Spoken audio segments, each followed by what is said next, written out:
सम्पूर्ण दार्जिलिङवासीलाई नमस्कार। आज 3 जुलाई अन्तर्राष्ट्रिय रूपमा प्लास्टिक ब्याग फ्री डे तथा प्लास्टिक ब्याग मुक्ति दिवसको रूपमा मनाइन्छ।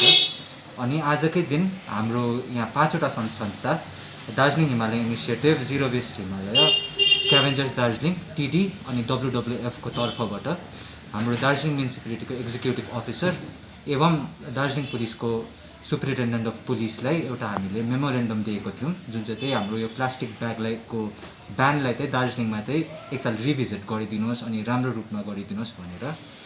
अन्त सबैभन्दा महत्त्वपूर्ण कुरा चाहिँ के छ भन्दाखेरि चाहिँ हाम्रो देशको प्रधानमन्त्री श्री नरेन्द्र दामोदर दास मोदीज्यूले बारम्बार विभिन्न मञ्चबाट भन्नुहुन्छ कि 2022 सम्म चाहिँ भारतलाई सम्पूर्ण रूपले चाहिँ सिङ्गल युज प्लास्टिक तथा युज एन्ड थ्रो प्लास्टिकबाट चाहिँ मुक्त बनाउँछौँ भनेर।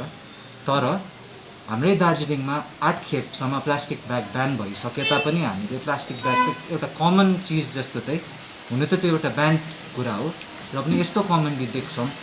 अनि अब प्लास्टिक ब्याग एउटा ब्याग जस्तो सिम्पल कुरालाई चाहिँ हामीले हाम्रो व्यवहारमा त्यसको बारेमा परिवर्तन ल्याउन सकेनौँ भने चाहिँ के साँच्चीमै हामी सिङ्गल युज प्लास्टिकबाट चाहिँ टाढा जान सक्छौँ।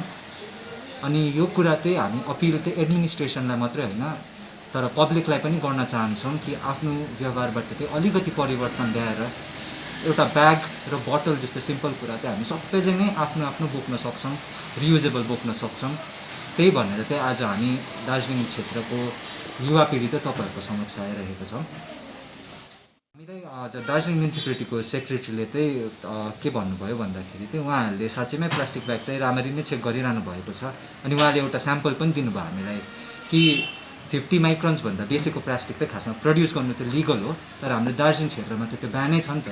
र पनि बाहिरबाट सेल्सम्यानहरू आएर चाहिँ यहाँ दोकानदारहरूले चाहिँ झुक्काएर बेच्ने काम गर्नु हुँदो रहेछ।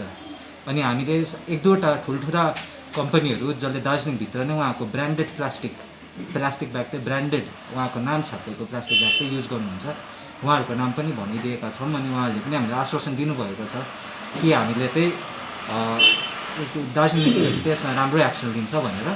अनि उहाँ दुईजनालाई हामीले त्यो मेमोरेन्डम फिजिकल्ली दियौँ, तर साथसाथै हामीले हाम्रो दार्जिलिङको डिएम MP राजु विष्टज्यू, MLA निरज जिम्बाज्यू अनि जिटिएको प्रिन्सिपल सेक्रेटरीलाई पनि हामीले यो मेमोरेन्डम चाहिँ फिजिकल्ली भेट्न नसके तापनि इमेल गरिदिएका छौँ हामी सबैजना युथले भएर। अनि हामीलाई चाहिँ आशा छ कि उहाँहरूले चाहिँ साँच्चीमै नै त्यही एउटा पोजिटिभ एक्सन लिइदिनुहुन्छ होला यो कुराको लागि। धन्यवाद। सो हाम्रो दार्जिलिङ म्युनिसिपालिटीले चाहिँ 2009मा नै फर्स्ट अनाउन्स गर्नुभएको थियो कि अब दार्जिलिङ बजारमा चाहिँ प्लास्टिक ब्याग्स नचलाइदिनु भनेर। अन्त उनीहरूले त्यसको कति इयर्स बाद पनि फेरि अनाउन्स गरिदिनु भयो कि दार्जिलिङ बजारमा प्लास्टिक ब्याग्स चाहिँ नचलाइदिनु भनेर। अनि हामी अब लोकल पिपलले पनि त्यसलाई त पहिला त मानेको नै थियो, किनभने अब त्यत्रो ठुलो अब एडमिनिस्ट्रेटिभबाट अब अनाउन्समेन्ट आएपछि टाइम पनि मान्नु पर्यो।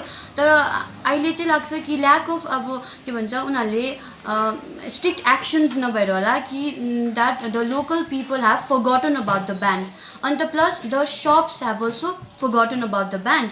सो त्यही कारण चाहिँ हामी यताबाट दार्जिलिङ म्युनिसिपालिटीलाई पहिला के अपिल गर्न चाहन्छौँ भने चाहिँ प्लिज तपाईँहरूले चाहिँ यो ब्यान्डलाई चाहिँ रिभिजिट गरिदिनुहोस् अनि कुनै एउटा स्ट्रिक्ट एक्सन्स लिनुहोस् जसले चाहिँ यो ब्यान्ड भएर पनि प्लास्टिक ब्यागहरू युज गर्नुहुँदैछ।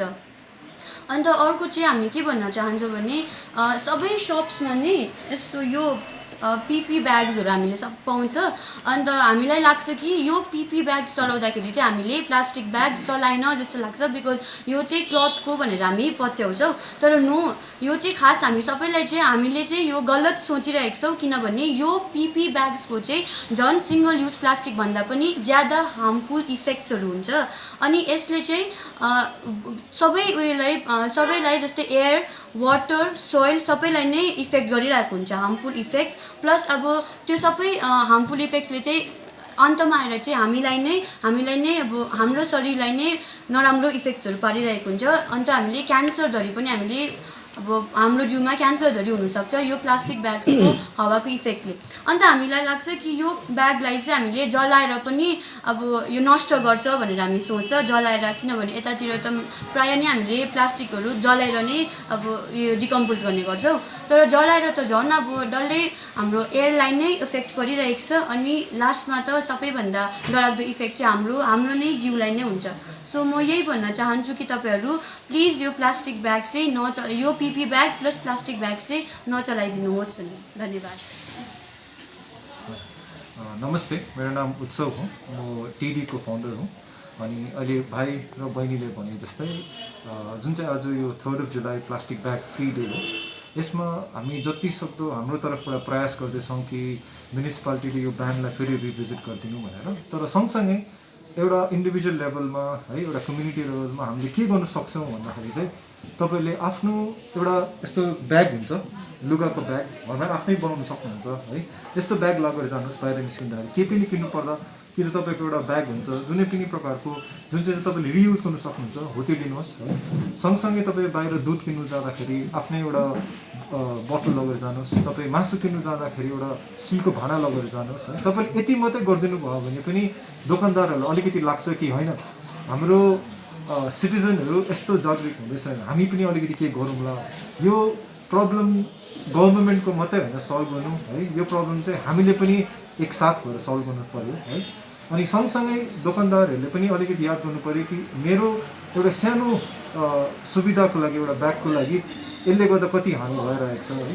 तपाईँले हेर्नुभयो भने अहिले हाम्रो दार्जिलिङमा टिडी जिरो वेस्ट स्टोर भन्ने स्टार्ट गरेको छौँ है। त्यसको कन्सेप्टै त्यही हो कि जति सक्दो दोकान चलाए पनि हामीले केही प्लास्टिक पनि नचलाउने, सँगसँगै त्यो अरू प्लास्टिकको पनि अल्टरनेटिभ पनि निकाल्ने।